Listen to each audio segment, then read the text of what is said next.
Hello বন্ধুরা, math ক্লাসে তোমাদের স্বাগতম। আশা করি তোমরা সবাই ভালো আছো।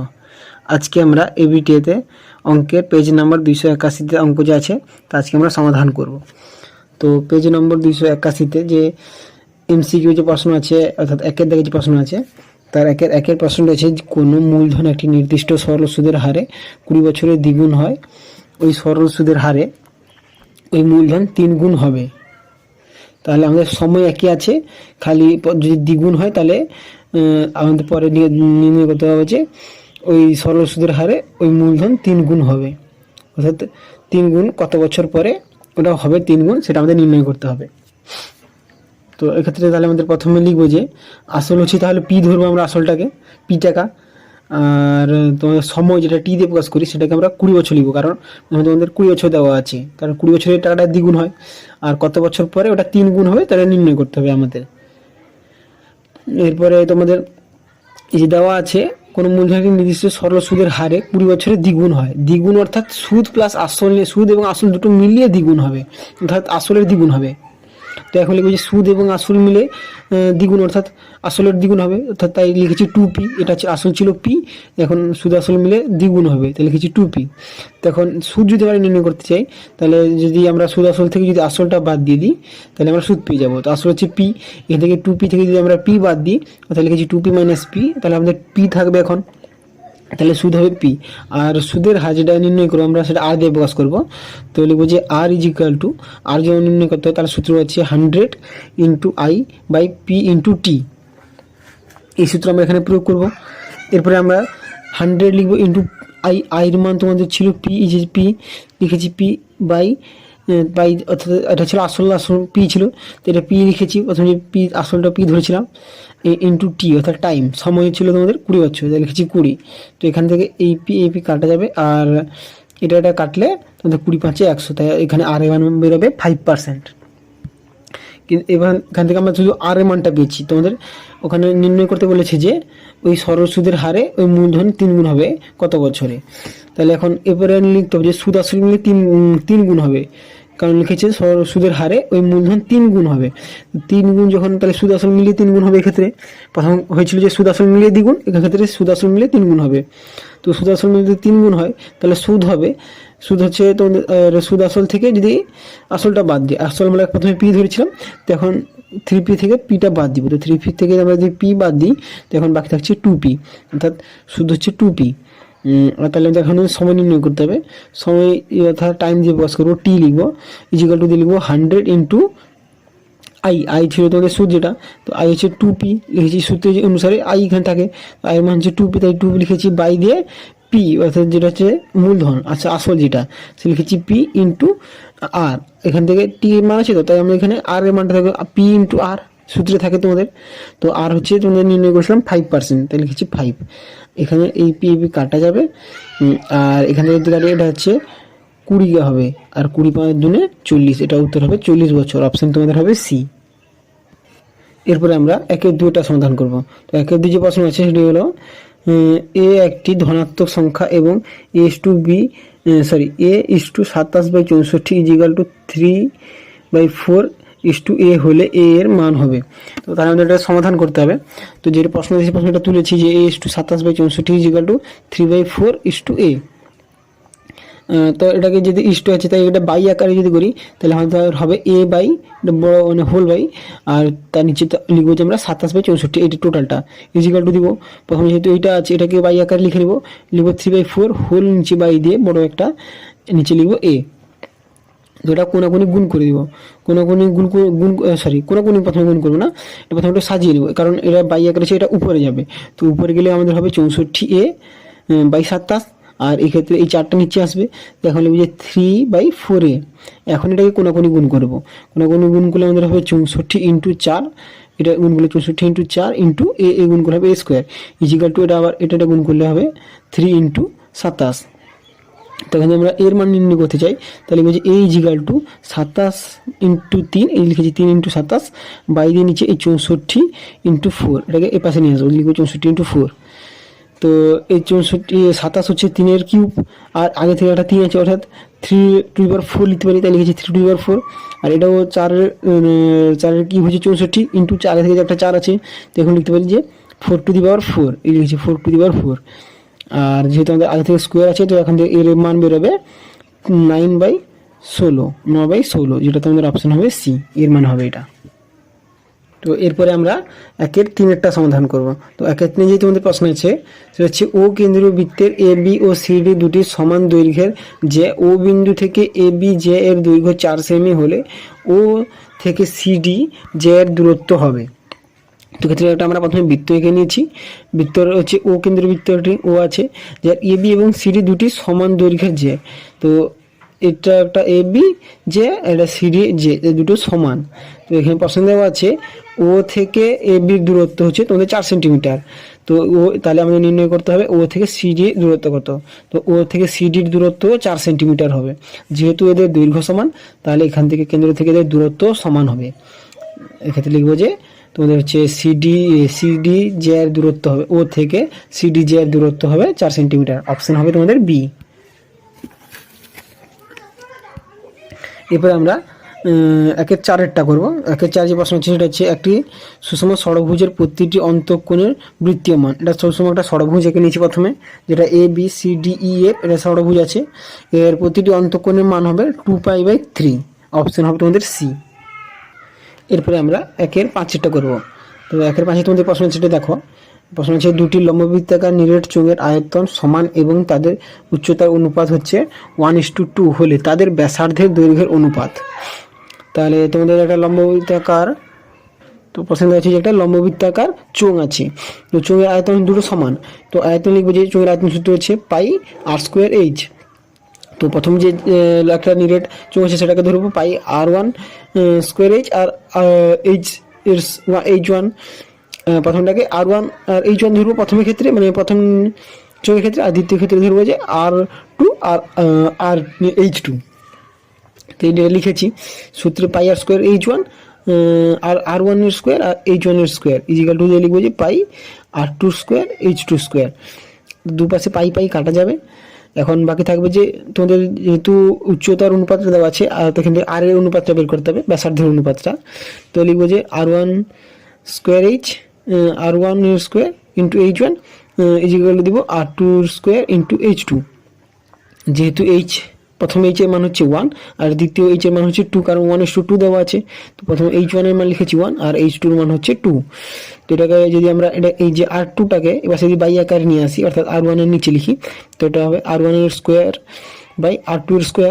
ইজিক্যাল টু এই 1টা এই পাশে চলে আসবে, তো লিখবো যে 2/1। তো এই স্কোয়ার যদি আমরা উপর পাশে উঠিয়ে দিই, তাহলে এই পাশে রুট চলে আসবে। তো রুট দিয়ে লিখবো যে √2/1। তো এবার যদি আমরা ইস্টু আগে আবার লিখি, তো লিখবো যে r1:r2 ইকুয়াল টু √2:1, কারণ 1-এর রুট হয় 1ই। তো এটাই হবে উত্তর, অর্থাৎ r1 এবং r2 অনুপাত অর্থাৎ তাদের ব্যাসার্ধের অনুপাত হবে √2:1, যেটা অপশন হবে তোমাদের বি। এরপর আমরা 1-এর 6টা সমাধান করব। তো 1-এর 6 যে প্রশ্ন আছে সেটা হচ্ছে 30, 34, 35, 36, 37, 38, 39, 40 তথ্যের 35 না থাকলে মধ্য বৃদ্ধি পায় 30, 34, 36, 37, 38, 39, 40 তথ্যের না থাকলে মধ্যমা হয়। তো এই প্রথম ক্ষেত্রে যেহেতু আমাদের দেওয়া আছে, প্রথম ক্ষেত্রে যদি আমাদের 1, 2, 3, 4, 5, 6, 7টা আছে অর্থাৎ বিজোড় আছে, তো সেক্ষেত্রে আমরা মধ্যমা নির্ণয় করবো 35 এবং 36, অর্থাৎ মাঝখানে যে দুটো আছে তার যোগফল করে তাকে 2 দিয়ে ভাগ দিব। তো এখান থেকে পাচ্ছি দুটো যোগ করলে হচ্ছে 71কে 2 দিয়ে ভাগ দিই, তাহলে পাচ্ছি 35.5। আর দ্বিতীয় ক্ষেত্রে যেহেতু আমাদের আর 35 থাকছে না, তো সেক্ষেত্রে তাদের মধ্যমা হবে শুধু 36। এক্ষেত্রে প্রথমে হচ্ছে মধ্যমা হচ্ছে 36। তো যদি এখন এদের মধ্যমা বৃদ্ধির মান জিজ্ঞাসা করছে, তো বৃদ্ধি মান নির্ণয় করবো যে 36 - 35.5, কারণ বর্তমানে এটা আছে, আগে ছিল এটা বৃদ্ধি হয়েছে 0.5। এই 36 থেকে যদি 35.5 বাদ দিই, তাহলে শুনতে পাবো 0.5। অপশন হবে তোমাদের ডি। এরপর আমরা 2-এর দাগেগুলো নির্ণয় করবো, প্রশ্ন সমাধান করবো। 2-এর দাগে হচ্ছে শূন্যস্থান পূর্ণাঙ্ক। তো 2-এর 1 যে প্রশ্ন আছে সেটা তোমাদের আছে সময়ের সঙ্গে কোনো কিছু নির্দিষ্ট হারে বৃদ্ধি হলে সেটি ড্যাশ বৃদ্ধি, সেটা হচ্ছে সমহার বৃদ্ধি বলে তাকে। সময়ের সাথে কোনো কিছু বৃদ্ধি হলে তাকে সমহার বৃদ্ধি বলে। এরপরে আমরা দুয়ের দুইটা সমাধান করব। তো দুয়ের যে প্রশ্ন আছে সেটা হচ্ছে A X square plus B X plus C is equal to 0, যেখানে এ নট ইজিক্যাল টু 0 সমীকরণের বীজদ্বয় পরস্পর অনন্যক হবে যখন সি ড্যাশ, অর্থাৎ সি কখন হবে, যখন সি ইজিক্যাল টু এ হবে তখন বীজদ্বয় পরস্পরে অনন্যক হবে, অর্থাৎ সি ইজিক্যাল টু এ, এখানে শূন্যস্থান পূরণে এ হবে। এরপর তোমাদের দুয়ের দুইটা প্রশ্ন, দুয়ের তিনের প্রশ্ন দেখো। দুয়ের তিনের যে প্রশ্ন আছে সেটি হলো একটি চতুর্ভুজের বিপরীত কোণদ্বয় পরস্পর সম্পূরক হলে চতুর্ভুজের শীর্ষবিন্দুগুলি হবে সমবৃত্তস্থ। এই চতুর্ভুজের প্রশ্ন জিজ্ঞাসা করছে চতুর্ভুজের শীর্ষবিন্দুগুলি ড্যাশ, এটা হবে সমবৃত্তস্থ। এরপর দুয়ের চারের প্রশ্নটি দেখো। দুয়ের যে চারের প্রশ্ন আছে সেটি হলো sine 12 degree into cos 18 degree into sec 78 degree into cosec 72 degree এর মান। তো আমরা যদি সাইন 12 আছে, সাইন 12কে আমরা লিখতে পারি সাইন 90 মাইনাস 78, অর্থাৎ 90 যদি 78 বাদ যায় তাহলে আমরা 12 পাবো। তাহলে লিখেছি সাইন 90 মাইনাস 78। কসকে ঠিক একই রকমভাবে লিখবো, কস 90 মাইনাস 72, আর 90 থেকে যদি 72 বাদ যায় তাহলে সেখানে পাবো 18। আর সেক 78কে সেক 78 লিখেছি, আর কোসেক 72কে কোসেক 72 লিখেছি। এরপরে আমরা সাইন 90 মাইনাস 78, অর্থাৎ এটা হবে কস 78, আর কস 90 মাইনাস 72 হবে এটা সাইন 72, আর সেক 78 হবে, কোসেক 72 হবে।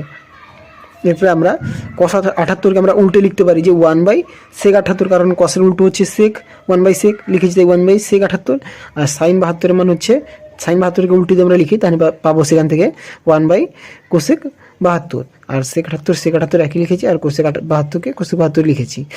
তো এখন কোসেক 72 আর এখানে কোসেক 72 কাটা যাবে, আর সেক 78 এ পাশে সেক 78 কাটা যাবে, তো এখন বাকি থাকবে 1, অর্থাৎ তোমাদের এর মান নির্ণয় করতে হচ্ছিল, মান হবে 1।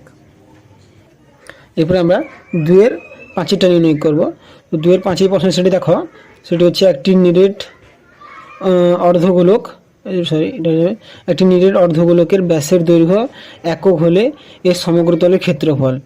এখানে যে একক দেওয়া আছে প্রশ্নটা ভুল আছে, ব্যাসার্ধের দৈর্ঘ্য একক নয়, একক হলে তোমাদের উত্তর এখানে কিছুই হবে না। যদি তোমাদের উত্তর দেখো, উত্তর আছে 12 হবে। তো যদি তোমাদের উত্তর 12 হয় তাহলে এখানে তোমাদের প্রশ্ন হতো তোমাদের তো নিরেট অর্ধগোলকের ক্ষেত্রফল। তো ক্ষেত্রফলের সূত্র হচ্ছে 3πr²।